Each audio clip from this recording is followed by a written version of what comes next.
In the previous videos, we have already seen about a typical cervical vertebra. The first cervical vertebrae, also called as the atlas. This video is about the second cervical vertebrae, also called as the axis. Now, just like any other vertebrae, it too has two parts. An anterior part, which is called as the body, but here there will be an additional structure called as the dens, a tooth-like process projecting on the superior aspect, and a posterior part called as the vertebral arch or the neural arch. It's pretty simple to identify based on the dens that this is the second cervical vertebra. This is also called as the odontoid process. The dens is also called as the odontoid process. The superior surface of the body is fused with the dens, as we can see here. And the dens is going to articulate with the atlas like this. Here, there will be a ligament between the two ends of the atlas vertebrae, starting from here and going right up till here. This ligament is called as the transverse ligament of the atlas. It helps in keeping the dens in proper place, and then it helps us in saying no. So this rotational activity is taking place at the atlantoaxial joint.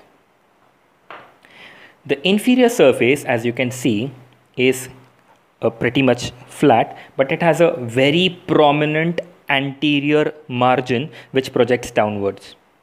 And on its anterior surface, we can see a midline ridge,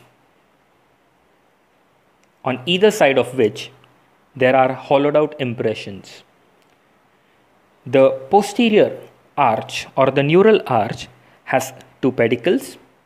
These two pedicles are concealed superiorly by these processes called as the superior articular process. Whereas inferiorly, we can very clearly make out the pedicles.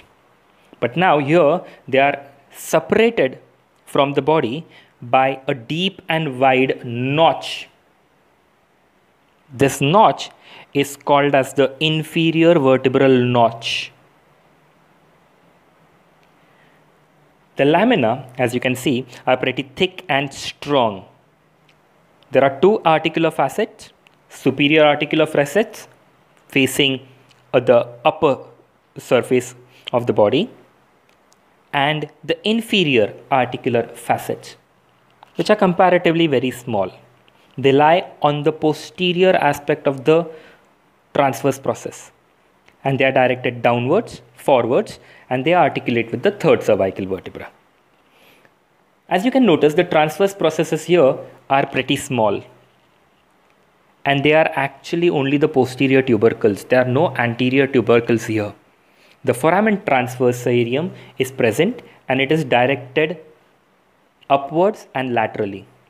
The spine is thick, it is large, and it's very strong. And as we can see, it is grooved very deeply. The tip is bifid, just as in all other cervical vertebrae, and the tip terminates in two rough tubercles. This is how a second cervical vertebrae looks.